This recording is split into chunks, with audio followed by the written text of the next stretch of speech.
আমার খবর। শিক্ষক দিবসে মাধ্যমিক ও উচ্চ মাধ্যমিকের কৃতী ছাত্রছাত্রীদের সংবর্ধনা। 5ই সেপ্টেম্বর সারা ভারত জুড়ে মহা সমারোহে স্কুল কলেজে পালিত হয় শিক্ষক দিবস।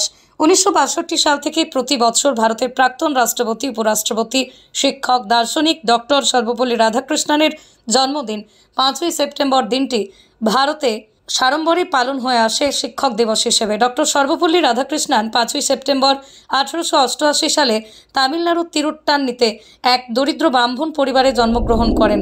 তিনি স্বাধীন ভারতের প্রথম উপরাষ্ট্রপতি এবং দ্বিতীয় রাষ্ট্রপতি ছিলেন।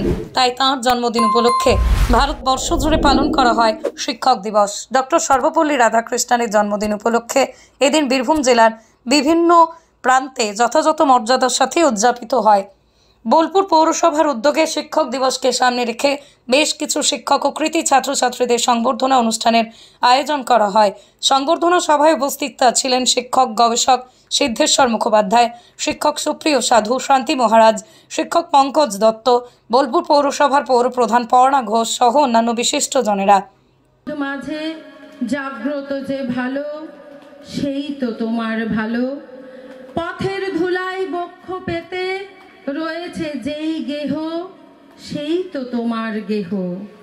সমর ঘাতে অমর করে রুদ্র নিঠুর স্নেহ, সেই তো তোমার স্নেহ। সব ফুরালে বাকি রহে অদৃশ্য যেই দান, সেই তো তোমার দান। মৃত্যু আপন পাত্রে ভরি বহিছে সেই আলো, আমার আলো গো আলো, ভুবন ভরা আলো, নয়ন তো আমার আলো, হৃদয় ভরা আলো, আমার আলো গো আলো, ভুবন ভরা আলো, নয়ন তো আমার আলো, হৃদয় ভরা। নাচে আলো নাচে ও ভাই আমার প্রাণের কাছে, বাজে আলো বাজে ও ভাই হৃদয় বীণার মাঝে। নাচে আলো নাচে ও ভাই আমার প্রাণের কাছে, বাজে আলো বাজে ও ভাই হৃদয় বীণার মাঝে। জাগে আকাশ ছোটে বাতাস হাসে সকল ধরা আলো, আমার আলো গো আলো, ভুবন ভরা আলো, নয়ন তো আমার আলো, হৃদয় ভরা আলো, আমার আলো গো আলো, ভুবন ভরা আলো, নয়ন তো আমার আলো, হৃদয় ভরা।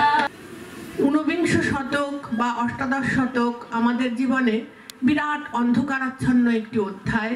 ব্রিটিশ সাম্রাজ্যবাদ তখন মাথা চাড়া দিয়ে আমাদের দেশের মাটিকে গ্রাস করছে।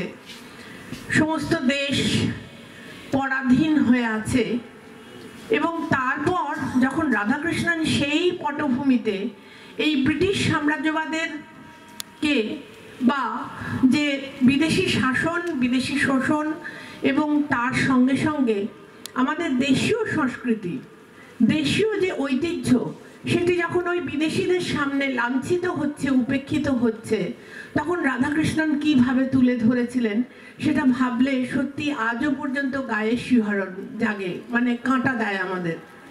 তিনি সমগ্র পাশ্চাত্য জাতির কাছে ভারতীয় সভ্যতার যে মূল কেন্দ্র, যে মূল স্তম্ভ উপনিষদ, তাকে তিনি তুলে ধরলেন এবং মোটামুটি বেদান্ত উপনিষদের মধ্যে কি বাণী রয়েছে, আমাদের ভারতীয় সভ্যতা কতটা মহান, কতটা উন্নত, সেই কথা বোঝানোর জন্য উনি পাশ্চাত্য সভ্যতাকে একটা চ্যালেঞ্জ ছড়ে দিয়েছিলেন যে what is Vedanta, what is Upanishad.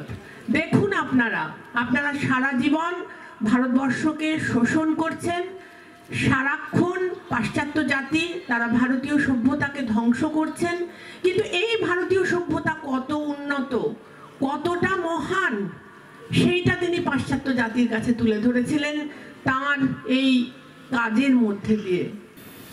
তো আমার জীবনের উপলব্ধির কথা বলি, যা আমি বিশ্বাস করি আমি পৃথিবীর শ্রেষ্ঠতম পেশায় নিয়োজিত আজও আছি। এই শিক্ষকতা পেশা যেদিন আমি পেশায় প্রবেশ করেছিলাম সেদিনের গাম্ভীর্য, এর ব্যাপকতা, এর বিস্তৃতি উপলব্ধি করতে পারিনি। কিন্তু ক্রমশ শিক্ষকতা যখন আমার মধ্যে প্রবেশ করেছে, ধীরে ধীরে ধীরে ধীরে সেই উপলব্ধি আমার হয়েছে এবং আজকে আমি বিশ্বাস করি যে আমি পৃথিবীর শ্রেষ্ঠতম পেশায় নিয়োজিত রয়েছি। আমরা যারা শিক্ষকতায় থাকি প্রতিদিন আমরা কিন্তু অগণিত মানুষের নজরে রয়েছি। আমি এইভাবে ব্যাপারটাকে বলি যে আমরা কাঁচের ঘরে বাস করি, সবাই আমাদের কিন্তু পর্যবেক্ষণে রেখেছেন। শিক্ষক মানে কেবলমাত্র ওই চার দেওয়ালের ভিতরে কিছু পুঁথিগত পাঠ দেওয়া নয়, নিজেকে রোল মডেল হিসেবে গড়ে তুলতে হবে, ছাত্রছাত্রীর কাছে গ্রহণযোগ্য করে তুলতে হবে নিজেকে, যেন সেই ছাত্র বা ছাত্রী তার আনন্দের কথাটাও আমাদের সাথে ভাগ করে নিতে পারে, তার দুঃখ বেদনার কথাও আমাদের সাথে ভাগ করে নিতে পারে। সেই সম্পর্ক যদি আমরা গড়ে তুলতে পারি তবেই কেবলমাত্র সেই শিক্ষার্থীকে যা বলা হবে, যা করতে বলা হবে, সবকিছু সে মেনে চলবে। অনেক সময় আমাদের মধ্যে এই কথা প্রচলিত থাকে যে আজকালকার ছেলেমেয়েরা কথাই শোনে না। কেন শুনবে? আমি তো তার মনের কাছে পৌঁছতে পারিনি, আমি তো তার আস্থার জায়গাটাই তৈরি করতে পারিনি, তাহলে কেন সে আমার কথা শুনবে? সেই জায়গাটাও আমাদের তৈরি করাটা দায়িত্বের মধ্যে পড়ে বলে আমি বিশ্বাস করি। শিক্ষার উপরে বক্তৃতা করা এখনকার দিনে খুব ঝুঁকি। আমি এখনই একটি মেয়েকে বলছিলাম, সে জন্য পুরস্কারটি নিল, যে বাবা তোরা যেন বলিস না যে আমার এই যে কৃতিত্ব তার জন্য রায়ান মার্টিনের অবদান অপরিসীম। একবার যেন বলিস আমার শিক্ষক ছিলেন, পিতামাতা ছিলেন, মাতুল বা ভগিনী ছিলেন, তারা আমাকে গায়ে হাত বুলিয়ে লেখাপড়া শিখিয়েছিলেন। রায় মার্টিনের খবরটা অনেক পরে, ছেলেদের কথা বলা শেখাতে হবে। চাণক্য, মহামতি চাণক্য আপনারা জানেন, গুপ্ত যুগের, তিনি বলে গিয়েছেন একম ওপি অক্ষরং যং গুরু শিষ্যক প্রবোধয়েৎ পৃথিবীং নাস্তি তদ্দ্রব্যং যদ্দত্ত্বা সৌহ ঋণী ভবেৎ। অর্থাৎ গুরু যদি শিষ্যকে একটি মাত্র অক্ষর দান করেন, শিক্ষা দান করেন, তার পৃথিবীতে এমন কোনো দ্রব্য নাই যা দিয়ে তার সেই ঋণ মুক্ত করা যায়। আজকে ডক্টর সর্বেপল্লী রাধাকৃষ্ণনের স্মরণ দিবস। এটা ব্যাস পূর্ণিমার মতো, আষাঢ়ের পূর্ণিমায় যেমন গৃহী সন্ন্যাসী সকলেই ভগবান ব্যাসকে স্মরণের সঙ্গে সঙ্গে তাদের আপন আপন গুরুকে স্মরণ করেন, ঠিক তেমনি আজকে সর্বেপল্লী রাধাকৃষ্ণকে আমরা স্মরণ করব, তার সঙ্গে স্মরণীয় যে সমস্ত শিক্ষক আছেন তাদেরও স্মরণ করব। আমি তো বোলপুর শান্তিনিকেতনেরই একজন মানুষ, আপনারাও এই বোলপুর শান্তিনিকেতনের মানুষ, তাই আপনাদের শিক্ষায় আমি শিক্ষিত প্রতিনিয়ত। আপনারা সবসময় আমার পাশে না থাকলেও আমার দুঃখের দিনে নিশ্চয়ই আপনারা ঘরে বসে আফসোস করেন, আমার সফলতার দিনে আমার নির্দিষ্ট পথ আপনারা বলে দেন, সে বার্তা নিশ্চয়ই আমার কাছ পর্যন্ত এসে পৌঁছায়। সেই সমস্ত মানুষদের প্রণাম জানাই যাদের কাছ থেকে শিক্ষা নিতে হয়। বোলপুর শান্তিনিকেতন স্টেশনে যখন বহু পর্যটক এসে নেমে বলে যে সত্যি শহরটা কি পরিষ্কার পরিচ্ছন্ন, সকালবেলায় অনেক কষ্ট করতে হয়। যে সমস্ত মানুষগুলো ড্রেনের ময়লা ঘেঁটে রাস্তা ঝাঁট দিয়ে এই শহরটাকে পরিষ্কার পরিচ্ছন্ন করে, আজ এই মঞ্চ থেকে প্রতিটা মানুষকে প্রণাম জানাই। তাদের কাছ থেকেও শিক্ষিত হতে হয় যে কিভাবে এই শহরকে পরিষ্কার করতে হয়। আর শহর যদি পরিষ্কার না থাকে, শরীর কি করে সুস্থ থাকে? তাই এই মঞ্চ থেকে তাদেরকে আরও একবার প্রণাম। আমি সব সময় বলি, দেবতার আসনে যাকে বসে পুজো করি, আমাদের রবি ঠাকুর, বোলপুর শান্তিনিকেতন, তার স্মৃতিময় শান্তিনিকেতন, তার ঐতিহ্যময় শান্তিনিকেতন, তার আজকের দিনে এই মঞ্চ থেকে তার কথাই বলি, তোমায় দিতে পূজার ডালি বেরিয়ে পড়ে সকল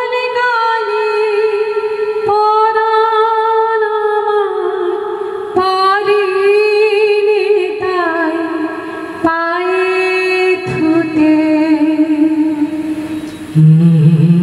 দয়া তব দয়া তব দয়া দিয়ে হবে গো মোরে জীবন ধুতে। জেলা স্বাস্থ্য পরিষেবায় নতুন দিনের সূচনা। এমআরআই, রেডিওস্কোপি, সিটি স্ক্যান পরিষেবা এবার শান্তিনিকেতন মেডিকেল কলেজ ও হাসপাতালে পাওয়া যাচ্ছে। অত্যাধুনিক ব্লাড ব্যাংক ও প্যাথোলজি ল্যাবের সুবিধা রয়েছে। 10 টাকায় ডাক্তার দেখানো এবং ওষুধে 62% পর্যন্ত ছাড়ের সুবিধা। তাই আর দেরি কেন?